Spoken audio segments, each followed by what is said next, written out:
Jeff Hobbs, when did you first meet Rob Peace? I met Rob Peace first day, freshman year of college. We were randomly assigned to, live in the same room. He was there when I arrived. He was a, brawny, quiet, black man. He said, "What's up?" It was a frantic day. His mother was there. And then slowly, very slowly, our friendship developed from there. Where'd you go to college? We went to Yale. Rob and I, we bonded first over the irony, I suppose, that I was a white guy from the country who ran sprints for the track team. He was a black guy from the hood who played water polo. He was a captain of the team. It was remarkable to watch him play. Initiation for that team found him wearing a toga in the dining hall singing Madonna's "Express Yourself." I missed that, but I heard he gave it his all. How did your friendship evolve? Again, slowly, and through, just through proximity. We lived in the same place. We talked about girls. We talked about school. We talked about, he was a Giants fan. I was an Eagles fan. We talked a lot about that. You're laughing, you're gathering with people. There's that, but you really become friends once you start observing someone at their weaker moments on both sides. Times when he was upset. Times when he got off the phone with his mother and said the words, "You're my heart." That's how you truly develop a friendship. How and where did Rob Peace grow up? Rob grew up in a neighborhood called Orange. It's a township, in fact, about 3 miles from downtown Newark. At the time, the neighborhood was nicknamed Ill Town. It was the second highest concentration of African American people living below the poverty line in America, behind East St. Louis. The police did not make regular patrols because they were answering 911 calls all the time. His father was a very good father. He adored his father. His father was arrested and later convicted for a double homicide when Rob was 7 years old. His mother sacrificed everything to nurture his very rare intellect, to keep him from being swallowed by the neighborhood he was born into. She sent him to a Catholic school that taught pacifism and patience, principles that did not, mesh very well with the blocks that he grew up on. He attended a very prestigious Benedictine prep school for young men, mostly young men from the inner city, and there he flourished in an atmosphere of discipline and brotherhood. He became leader of the school. He earned admission to Yale. Alum of the school who was a very wealthy banking magnate witnessed a speech Rob gave senior year and wrote him a blank check for college. So he had a full ride to Yale. Did he graduate? Yes, he graduated from Yale.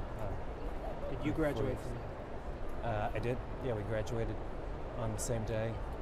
Was there culture shock in any way from Mr. Peace going to New Haven and Yale? There was. He was churning inside. He would never let anybody see that. He carried himself, with order and with strength pretty much at all times.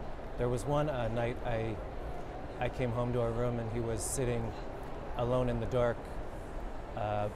He looked like sort of a clenched fist the size of a man, And I'd seen him annoyed about this and that, but I had never seen him like this, with a fury cooking inside him.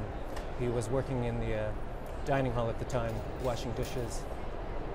A group of kids left their trays in a big mess on one of the tables. He asked them to clean it up. I doubt that they realized he was a classmate of theirs. They must have thought he just worked in the dining hall, and they walked away. He cleaned up their plates and their trays, and then he put his fist through the wall. So the answer is, it was stressful for him. He, from a very young age, in order to nurture his own intellect and drive in a neighborhood where those traits could literally get you hurt, from a young age he learned how to contain any stress or conflict he was feeling as he passed through all these different environments. Jeff Hobbs, what was your parents' reaction to having an African-American roommate after earning your way into Yale?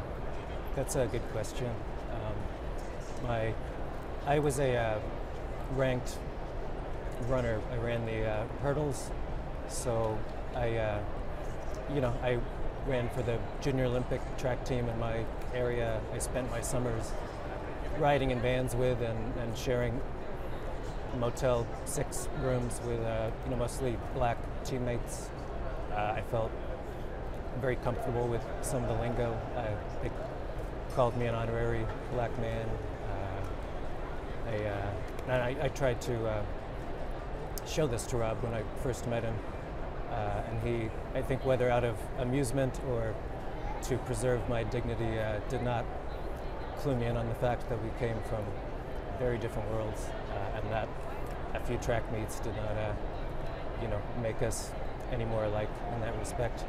I think my mom was very heartened by the fact that my room would include some diversity.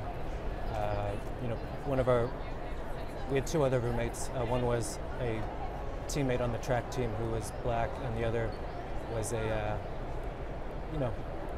suburban guy like me. And it was interesting when we all arrived to the room, and you're choosing.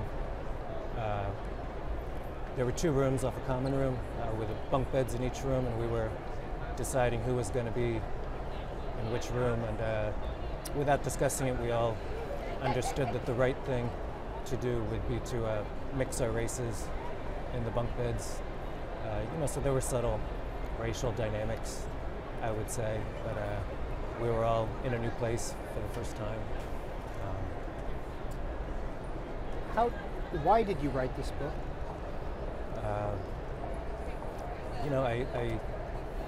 Rob was my best friend for 4 years. When I watched him receive his Yale diploma in 2002, he seemed not just destined but chosen to fulfill all of his dreams, all the expectations that people had for him.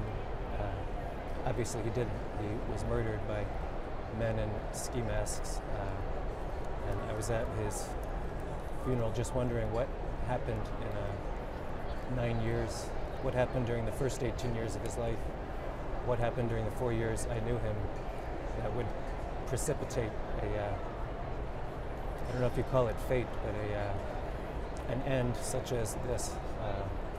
Rob was the one who was without a doubt going to succeed spectacularly. He was brilliant. He was a groomsman in my wedding, and